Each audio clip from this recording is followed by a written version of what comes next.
When I was first coming up with the idea for this video, I was thinking about titles like How to Keep Your Kids Catholic, and I realized that I'm not somebody who can really speak about that. Instead, what I can speak about is what to do if you want your kids not to be Catholic when you grow up, because that's what happened to me. But maybe we can reverse engineer some stuff and figure out what you might want to do if your goal is to keep your kids Catholic. Want to give that a shot? All right, let's do it. The first piece of advice that I would give is don't raise your kids as young earth creationists. I was raised, just like a lot of trad kids, as a young earth creationist. I attended St. Kolbe Immaculata Preparatory School, an FSSP-affiliated school in the basement of the church that my grandparents founded. At that school, we used the Abeka brand of textbook, which is primarily used by evangelical Protestant homeschooled communities. Those books teach young earth creationism in the science textbooks, so of course I believed young earth creationism. I was in grade school. It was in my science books. My parents told me it was true. Everybody around me told me it was true. And we didn't have internet in my house back then, so I wasn't really exposed to the broader scientific community. Now, when I was in 8th grade, a non-FSSP priest got stationed at my chapel. He was just a normal, Novus Ordo ordained priest who who loved the Latin Mass and so celebrated it at that church, but he was not affiliated with the FSSP. And he was scientifically minded. He had a master's degree in chemistry or something like that. And he taught us that young earth creationism is, at least according to modern science, is false, which we already knew. But he told us, and this was the first time I had heard this, that the Catholic Church actually permitted you to believe that the earth is not only 6,000 years old. He told us, much to the consternation of most of the congregation, that it's okay to even believe in some kind of theistic evolution, as long as you accept, certain things like that there was a special creation of Adam and stuff like that. Then I went into high school, a public high school, where I learned about science. And I was convinced that young earth creationism was false. Now, this convincing was not only the scientific evidence, it was also the fact that I was given permission to believe that young earth creationism was false by this Catholic priest. But the damage had already been done. If I had been raised as a young earth creationist and young earth creationism was false, what I was taught when I was being raised was also false. Pre-pandemic, I would say that the trad community, at least the one that I was familiar with, had grown increasingly accepting of old earth.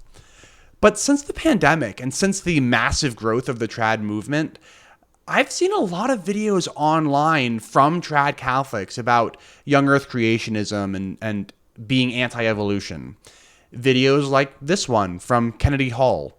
This one is particularly funny because Kennedy's first words are about teleology. But that evolution, there's no telos to it. Yeah, this is why teleology is one of those pet topics for me. Kennedy Hall also writes for the Kolbe Center for the Study of Creation. No relation to Kolbe Immaculata, the preparatory school that I attended for 1st through 8th grade. But the Kolbe Center for the Study of Creation is a young earth creationist Catholic organization that publishes articles like this one that argues that the biblical fathers really did live to be 900 plus years old. I wrote this whole takedown of that article about a year ago. You can read the original article and my takedown of that article linked in the description below. Anyway, I'm afraid that the trad movement may have actually regressed in this area over the past few years. Maybe this is just an online thing. I hope that it is. But I don't really know since I'm not really plugged into the physical community anymore. If you want to keep your kids Catholic, don't raise them as young earth creationists. Number 2, don't force Catholicism on your kids. Okay, this is kind of broad, so what do I really mean here? Growing up, I went to Mass 6 days a week, Monday through Friday. School started with Mass every morning, and then of course we went on Sundays. We never ate meat on Fridays throughout the whole year, not just during Lent. We said the rosary daily as a family. And us kids never really had a say in the matter. I understand the desire to instill good habits in your kids, and you should instill good habits in your kids, right? you wouldn't let your kids eat nothing but sugar. You would make them eat their vegetables, right? So why is it any different when it comes to raising your kids Catholic? Well, there's a large amount of data and research that suggests that the proverb, strict parents make sneaky children, is actually correct. According to the effect of peer modeling on self-control in children, an alternative to punishment, Dr. Ignatius J. Toner writes, recent research in child psychology has been found that in general, while verbal and physical punishment do cause the child to be a better rule follower when in the presence of the punishing agent, the child is not likely to show continued self-control when the agent is absent.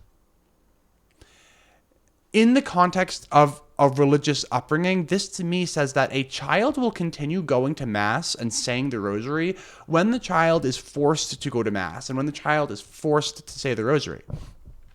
But if this child doesn't love saying the Rosary every day and doesn't love going to Mass like 6 days a week, they're not going to do that once the punishing agent is gone, once they're no longer forced to do that.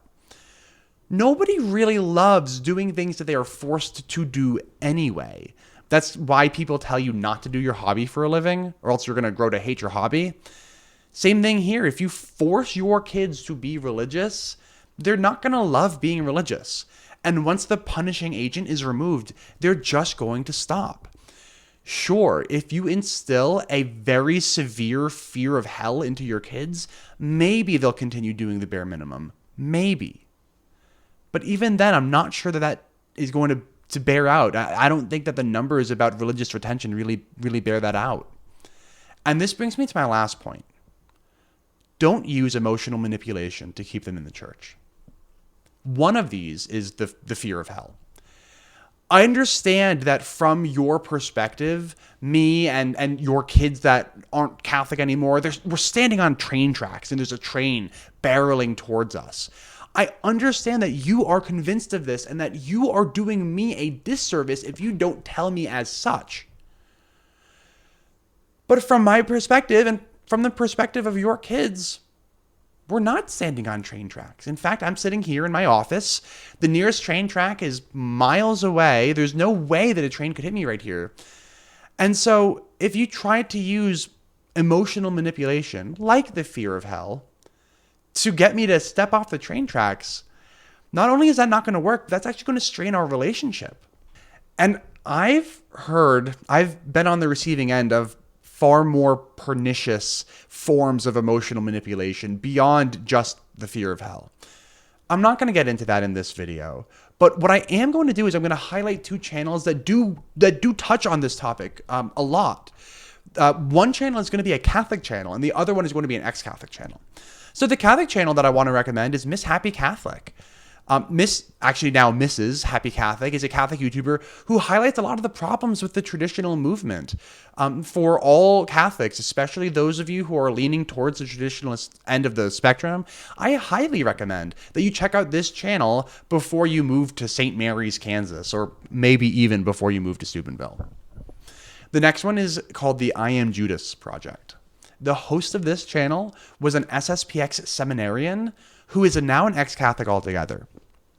He tells the story of the insane lack of empathy within the SSPX movement and the lack of any real mental health support within trad communities in general. Links to both of those channels are in the description down below. I think that I can sum up all three of these points into one overarching theme here. Don't be radical. Okay. If I was going to take a stab at giving just one piece of advice on what to do instead of what not to do, it would go something like this. Be committed to the truth more so than you're committed to any one religion or ideology. If you started to doubt that Catholicism was true, and if you started to think that the fire-baptized Holiness Church of God of the Americas Incorporated was the one true church, I would hope that you have the intellectual honesty to become a member of that church and to leave the Catholic Church, even though you are convinced that it's going to cause you to lose friendships, to lose your family.